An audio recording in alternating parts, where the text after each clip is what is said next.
আজ ভারতের স্বাধীনতা দিবস। সর্বত্র উত্তোলিত হচ্ছে ত্রিবর্ণ রঞ্জিত জাতীয় পতাকা।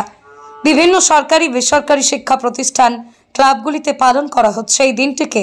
সেই মতন পশ্চিম মেদিনীপুরের বেলদা থানার বড়মোহনপুর প্রাথমিক বিদ্যালয়ের কচিকাঁচা ছাত্রছাত্রীদের নিয়ে পালন করা হয়।